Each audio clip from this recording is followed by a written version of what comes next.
Hello दोस्तों, आप सभी का स्वागत है एक नई कहानी में। मेरी दीदी और जीजा की शादी को अब 4 साल हो गए थे और वह मुंबई में रहते हैं। जीजा जी एक डॉक्टर हैं और मेरी दीदी ऑफिस में काम करती हैं। वह भी एक इंजीनियर हैं।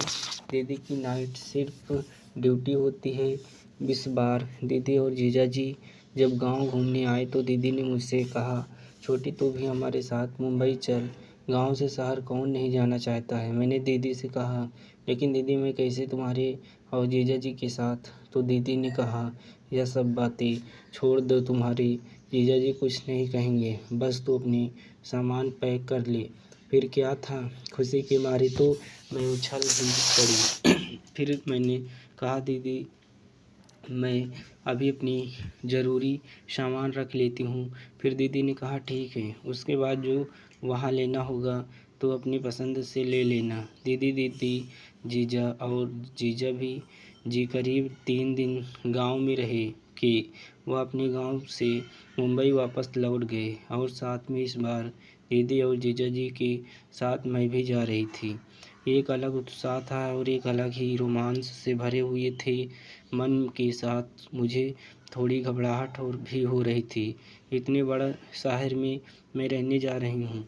जब सुबह पहुँची तो उसके बाद जीजा जी के लिए चाय नाश्ता बनाई। इसके बाद मैंने जीजा जी के लिए टिफ़िन पैक कर किया और जीजा जी को उनके हाथों में पकड़ा दिया। इसके बाद जीजा जी मुझे एक बार पलट करके देखे, फिर हल्के से मुस्कुरा करके अपने ऑफिस चले गए।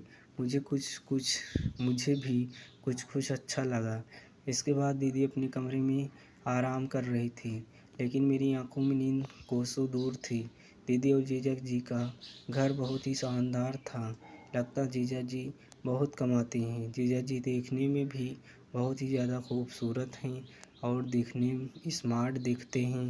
लेकिन सच कहूँ तो जीजा जी के सामने दीदी थोड़ी फीकी पड़ जाती है और शादी के बाद तो थोड़ी सी मोटी भी हो गई थी। जीजा जी का मुझे यूँ पलट करके देखना और मुस्कुराना सच कहूँ तो मुझे बहुत अच्छा लग रहा था।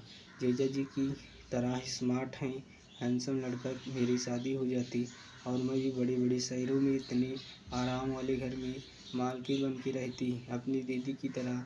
रात हुई, जीजा की करीब 9 बजे घर आए थे। फिर मैंने देखा दीदी ने मुझसे कहा, छोटी मेरी टिफ़िन पैक कर दे, मेरा ऑफिस का टाइम हो गया है, मैं निकलने वाली हूँ। मैं फटाफट से टिफ़िन दीदी के लिए पैक कर दिया और उन्हें दे दिया। दीदी मुस्कुराते हुए बाय करके चली गई और बोली कि तू खाना खा के थोड़ी देर टीवी देख लेना, इसके बाद आराम कर लेना। मैंने हाँ में सिर हिला दिया। इसके बाद मैं जीजा जी के कमरे में गई और उससे पूछा, जीजा जी क्या मैं आपके लिए चाय बना लूँ। जीजा जी उस समय अपने कपड़े ऑफिस के चेंज कर रहे थे। उन्होंने कहा ठीक है। फिर मैं किचन में गई, चाय बनाने लगी। चाय बना के जैसे ही मैं जीजा जी के कमरे में आई, मैंने देखा जीजा जी मुझे ऊपर से नीचे बिल्कुल नशीली आंखों से घूर रहे थे। मुझे शर्म आ गई। अब मैं आगे बढ़ के जीजा जी को बोली, यह लीजिए जीजा जी, गरम गरम चाय है। जीजा बिस्तर पर बैठने के लिए कहा। मैं घबरा सी गई। मैं धीरे से बिस्तर के किनारे बैठ गई। जीजा जी ने कहा, टेबल पर रख दो, अभी पी लूँगा। इसके बाद उन्होंने मुझे आंखों के इशारे से जीजा जी ने कहा, यहाँ आकर के कैसा लग रहा है, तुम्हारा मन तो लग रहा है ना। मैंने कहा, जीजा जी के जी लेकिन थोड़ा अकेलापन लग रहा है। मैंने जीजा जी ने कहा, देखो सच कहूँ तो अकेलापन मुझे भी लगता है। तुम्हारी दीदी नाइट शिफ्ट ड्यूटी चली जाती है। मैं तुम्हारी दीदी को कितनी बार कहा हूँ, जब मैं कमाता हूँ और किसी भी चीज़ की तुम्हें कमी नहीं छोड़ता हूँ तो फिर तुम नौकरी छोड़ दो क्यों नहीं देती। लेकिन वह कहती, देखो मैं किसी भी कीमत पर अपनी नौकरी छोड़ नहीं सकती, मेरी भी कुछ पहचान है। फिर तो तुम्हारी दीदी की बड़ी बड़ी बातें शुरू हो जाती हैं। बहुत दिन ऐसे हो जाते हैं कि हम दोनों संबंध नहीं बना पाते। देखो मर्द को तो हर रोज़ एक बार तो चाहिए होता है। यह चीज़ तुम्हारी दीदी बिल्कुल भी नहीं समझते। जीजा जी ने मुझे यह सब बता रहे थे। और मुझे अंदर से अजीब सा लग रहा था और सर और घबराहट से मेरी नज़रें झुकी जा रही थी। जीजा जी ने आगे कहा, देखो अब तुम आ गई हो ना, तुम मुझे अकेलापन महसूस होने देना और ना ही मैं तुम्हें अकेलापन महसूस होने दूंगा। समझ रही हो ना कि मैं क्या कहना चाहता हूँ। जीजा जी ने मेरे गालों पर हाथ रख के मेरे चेहरे को धीरे से उठाया। मेरी आंखों शर्म से बंद होती जा रही थी। जीजा जी ने कहा, देखो मैं तुम्हें भी किसी भी चीज़ की कमी नहीं छोड़ूंगा।